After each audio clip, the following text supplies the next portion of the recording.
I was peering out of the 20th floor window of Echelon Global's Midtown office when the call came in, shortly after lunch. I watched the world swirl below me, the people, the traffic, the never-ending movement of a city.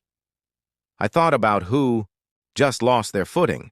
I assumed it was Belle, maybe asking about dinner plans or sending another suggestion for some overhyped restaurant with sculpted plates and 12-course menus that charged more for air.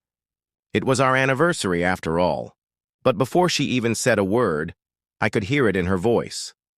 The smile. As if commenting on the weather, she said, "Today is your last day, unless you want to downsize. You should stay on your janitor floor. Floors need to be mopped." Myra's cackle, cold and vicious, echoed behind her. My wife's sister. She'd hated me ever since I caught her swiping one of Belle's business cards and cut off her Pilates fund. For someone who grinned at funerals just to see who cried harder, this was personal. She wanted me to hear it. Belle chuckled like she'd won something. I kept my voice steady and glanced at the skyline. "Thank you for the generous offer." Maybe she thought this was her final blow. She was the CEO now, the queen. Imagine a multinational empire of venture capitalists who didn't care about humans, just power suits, clinking glasses, and steam-rolling press releases. She had the spotlight. She had the name etched into the mahogany doors, and apparently enough pettiness to fire her own husband as if I were an intern caught stealing office supplies. But she didn't know what I knew. She didn't know about the backup plan I'd been quietly building. The studio apartment across town. The real business I conducted while she was busy playing figurehead. The engine she took credit for in board meetings. That was mine. The predictive analytics framework? My design, my fingerprints, my mind. It had never been officially logged under my name, but it lived in their systems. And without me, it would spiral, slowly, quietly, catastrophically. Belle said, almost casually, "We've changed the locks." Myra chimed in again. It was time. They didn't hang up. They waited, probably expecting yelling, begging, some meltdown that would cement their dominance. But I stayed silent. That silence?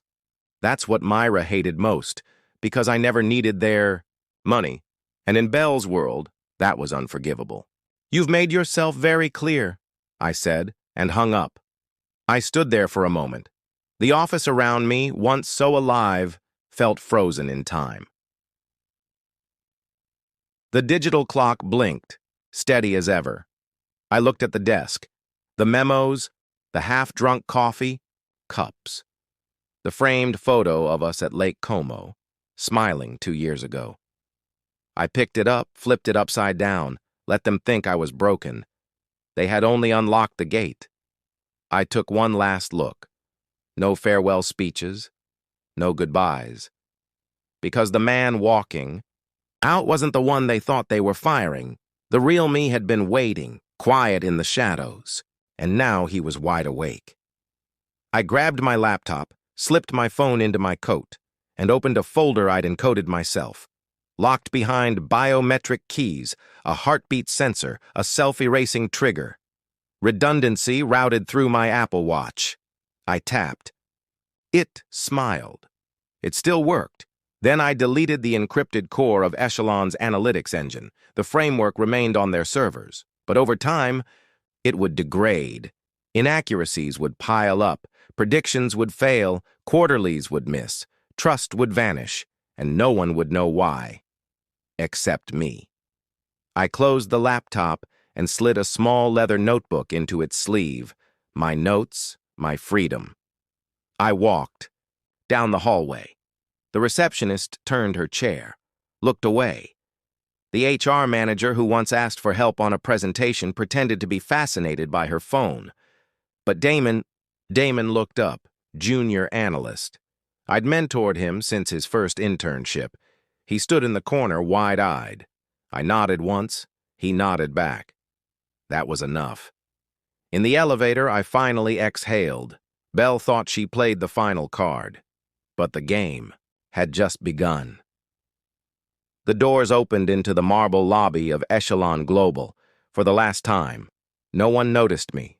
No box of personal effects, no red face, no tantrum.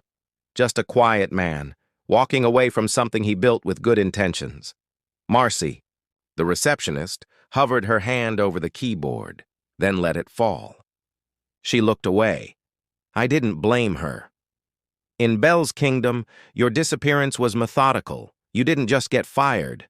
Your presence was erased, brakes cleaned, badges deactivated, fingerprints wiped. They'd already told the official story.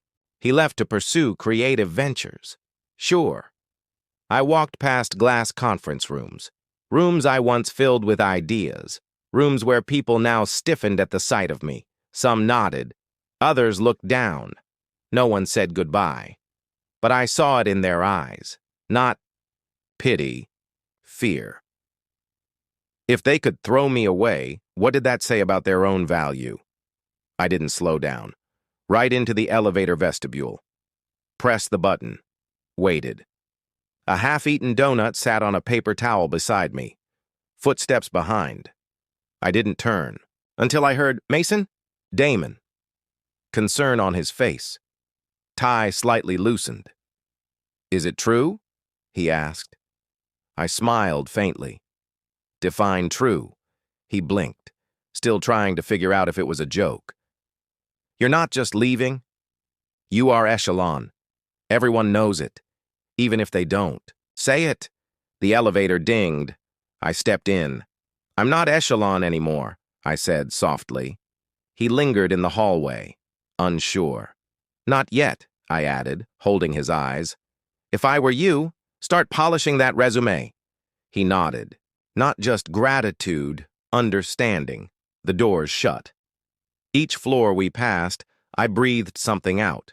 Strategy sessions, late-night pizza, silent arguments that doubled as staff meetings, and celebration toasts that Bell led while I smiled, knowing I was the engine behind it all. By the time we hit the ground floor, I felt lighter. Outside, the city hadn't changed. Tourists snapped pictures. Cabs blared. Life continued. I slung my laptop case over my shoulder and didn't call a car. I walked 8 blocks to Echelon's data center, a bland structure clad in gray slate panels, one last credential, analog, hidden behind code-locked doors. Lester, the aging security guard, looked up from his newspaper. "Hey, Mr. M, didn't know you were stopping by? Just grabbing some old backups," I said with a casual smile. He shrugged and buzzed me through. I walked in, straight to Terminal C, an outdated console, barely used, plugged in the encrypted flash, accessed the hidden data cache, skipped the files, skipped the architecture. Just one thing I needed, a clean decryption script, a private key. With it, I had verified thousands of real-time decisions Bell didn't even know had been authorized. And then I pulled it. They wouldn't even know what was missing, but the unraveling, that had already begun.